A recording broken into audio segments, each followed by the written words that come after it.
Hello, this is Hina Sharma, Head Internationalism at Seth Anandram Jaipuria School, Vasundhara, Ghaziabad.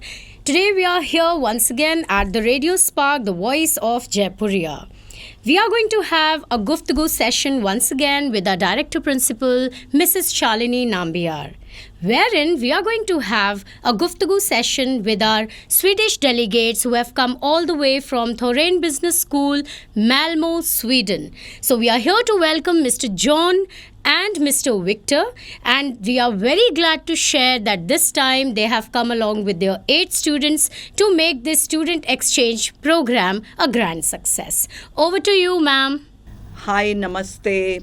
What a wonderful day today to have John and Victor along with us in this session of Guftagu, all the way from Sweden. So I'm really excited because once again I have the opportunity to ask them questions and see how this Indo-Sweden collaboration or the exchange program with the kids is going to make it a more learning process where both the sides have an advantage. So it's just a short fun kind of an interview, some serious questions, and then my favorite, the rapid fire, right? So we'll begin with you, John. Yes, of course. This is the second time you're visiting us, Thoren School of Business, and what a pleasure to have you once again with us. I just wanted to ask you, what specific learning methodologies, or I may say teaching approaches, are commonly used in Swedish,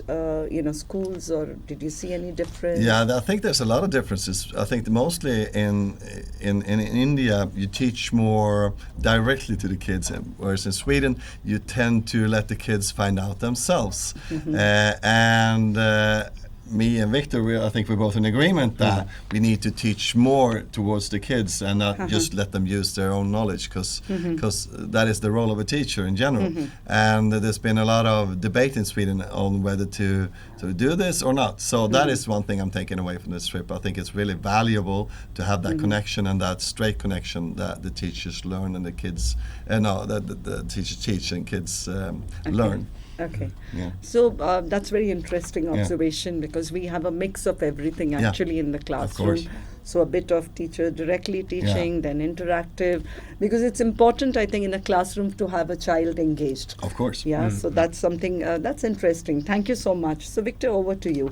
Of course, you started your journey like me as a music person. Yeah. So that's really exciting. Of course, in the end, I'll ask you to sing. Are there any unique, extracurricular activities or program in Swedish schools, which promote student engagement and well-being? And well-being. I think in Sweden we talk a lot about just the health and. But I don't know if we have any. The system is different in Sweden. I'm a basketball coach in Sweden, but I do that on my spare time in a community that is built upon people just doing it for free.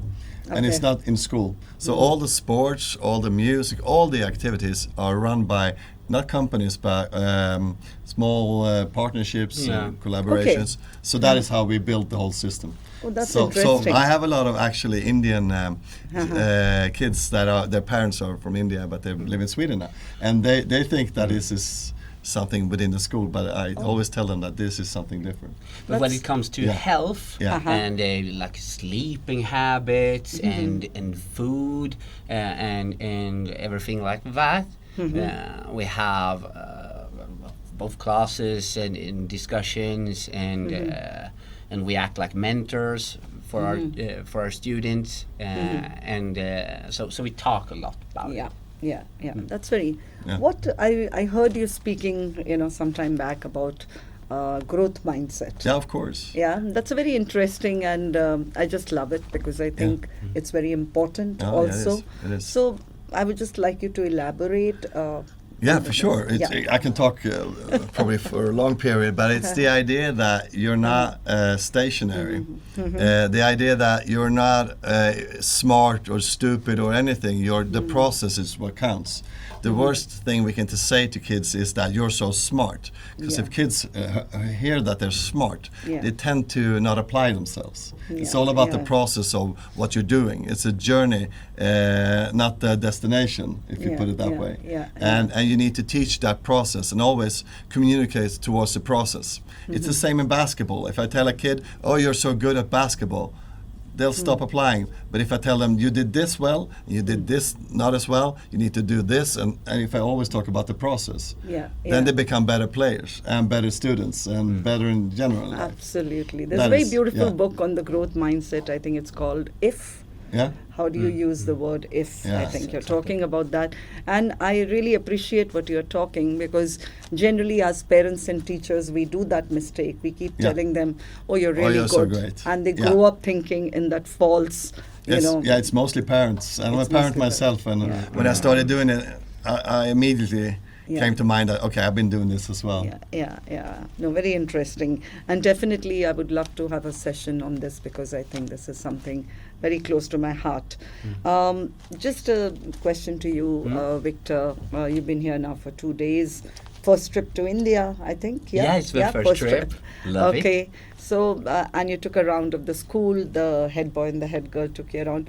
What do you think you found most impactful in that school tour, which really left a mark on your... The same as John said before, I think it is really interesting that the lessons and the learning and everything it's really teacher paced, and they work like a whole class all the time, and I think it works really well. And the first thing I thought about was the engagement and the motivation from the students. I was so impressed. And in Sweden, I teach a lot. I teach other teachers about positive behavior support, which is how to change students' behavior. When it comes to every behavior that actually helps learning and doesn't help learning. And I used to try to think about how I would work here in India, and I just thought it would be so different, because I really need to inspire them so much all the time in Sweden, I think, and it's a big difference. So you feel the children there are more vocal, right? They're more, and I think that self-awareness is very important. I mean, we are trying to build that in our school, because I think it's very important for a student to be able to share. Exactly. That's important. So I wanted to ask you, John, the whole world is talking about AI, of course, and its impact. And I was just reading an article yesterday that within a year AI will replace a lot of things. So how in Sweden, in your school, how are you making children aware, and what are the steps, and how are you doing it? It almost changed overnight in my school, when we became aware of AI and how it could work within the students and how they can use it. We were aware that we needed to change our way to work. First, we started off by doing the simple things that, for example, we do not use home assignments anymore. Because that can be helped or done by AI. So we work in school, and we have systems so that it turns their computers just offline and they just locks it. So we have systems for that. So we know that they're the ones that actually write the essays and not AI. And without that, we're also talking about AI and also using it in different. So, for an example, in my class in leadership, they are interviewing companies now on their future and their problems, and the students come up with AI solutions to help those companies. Oh, wow. So they're presenting it to me or the companies that this could help you with the AI in the future, just like to have an open mindset and talk about what can AI do for all branches. So they become aware of what are the advantages and what are there's also, of course, like at everything else, there's probably disadvantages as well. Absolutely. And we know after COVID that you can never replace teachers. You cannot. You cannot. So that is good, though. Yeah. That is really good. At least our job is safe. Exactly. No computer is going to do that. Yeah, because AI will take over, but I think the world is changing, and it's very important what they say, that if you need to survive in this world, you better be faster than that. Because you need to know.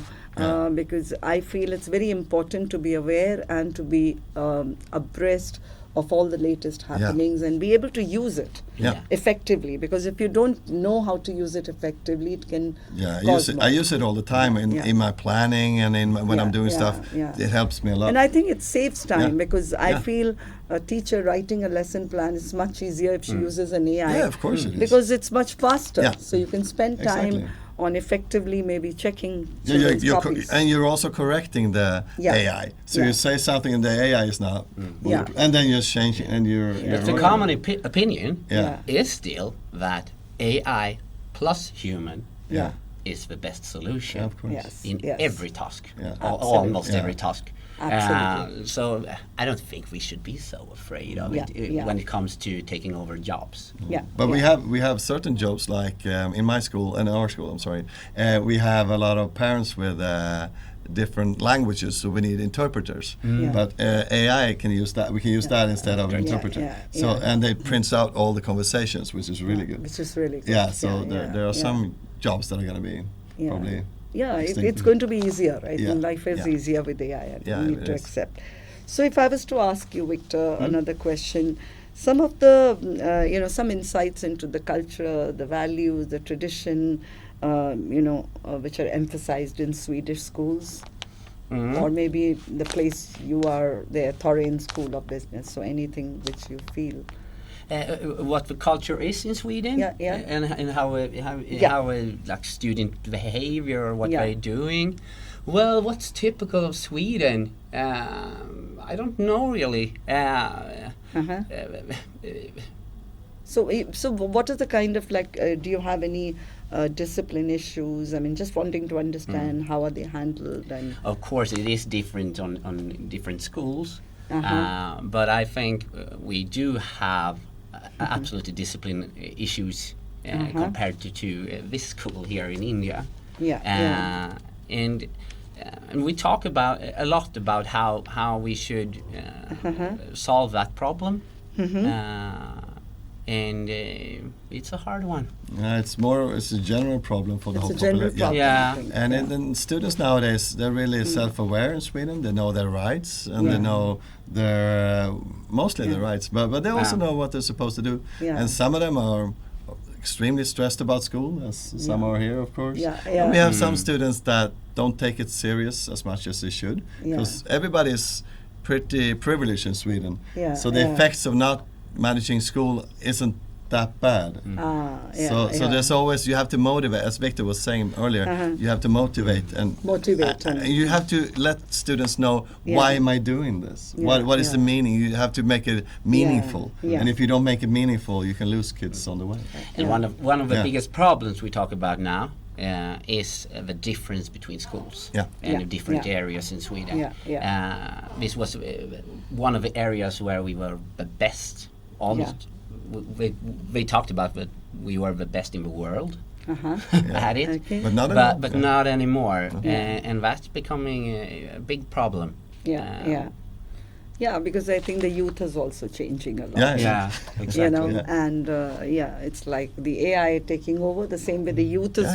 The perception of what is right and what is wrong has changed a lot. But it's so funny because the old Greeks, they used to say, look at this youth. It's what is going to happen with this youth? Oh, it's catastrophe. And people has been saying that now for 2000. We're always worried about the youth. And somehow they turn up all right. Yeah. So, No, I think yeah. it's a law of nature. Yeah. They do better than us. Yeah, it We is. did better than our Yeah. parents.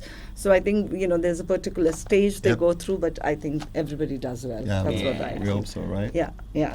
So just we're on the last leg, and I think it Yeah. was really fun knowing about, how you're teaching and what is your impact. Oh, I just saw you flying drones. Yeah. Yeah, it Did was you so enjoy fun. that class? Yeah, it was so nice. It was wonderful, and all the students. So I and told everyone. Hina to Yeah. call you for this. She said, no, they're so engrossed, they're not coming. They're loving it.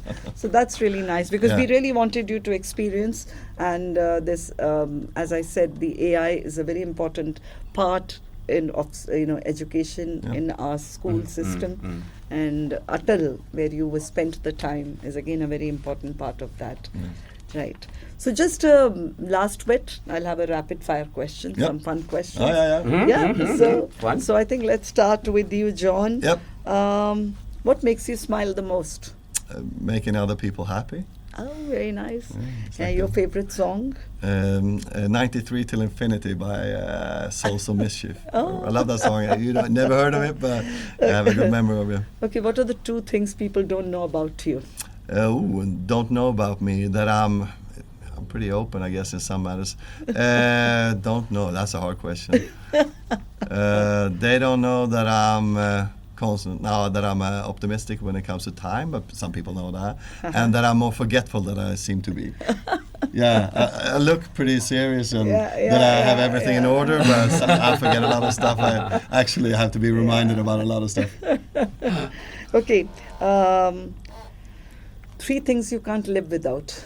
Yeah, I can't live without love, my kids, and other people. Other people. Okay, that was nice. Thank Yeah. you. Thank you Thank so you. much. Okay, Victor, over to you. Okay, your favorite food? My favorite food is Indian food, of course. It's Indian food. I love that. So now, He actually loves it. It actually is. I'm a vegetarian, and in Okay. Sweden, Indian food is always the best for so now vegetarians. change of plan. I'll take you to the best Indian food restaurant. Okay. Your go-to karaoke song? Oh, my karaoke song. It will have to be Taylor Swift. Okay. All Too Well. Oh. It's 10 minutes long. Yeah, It's yeah, perfect yeah. for me, but I need some time to sing. Texting or talking? Oh, that's a hard one. I love both. Yeah. But it's talking. It's Okay. talking. Okay. Victor, you're younger than John. Am I right? Yes, Yeah. you How are long- so right. It's only about 5 years. It's 5 years. How long does it take you to get ready? Ooh, how long it's 5 minutes. 5 minutes. Yeah, it's really fast in the morning. I can assure you that.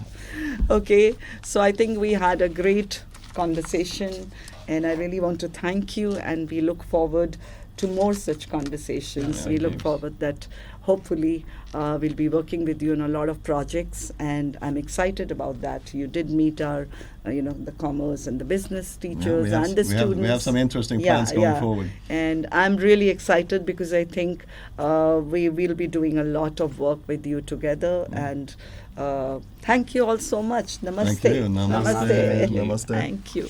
Crushing on the flower, I would have been for her on the day she was born. She runs through my veins like a long black river and rides my cage like a thunderstorm. Oh, my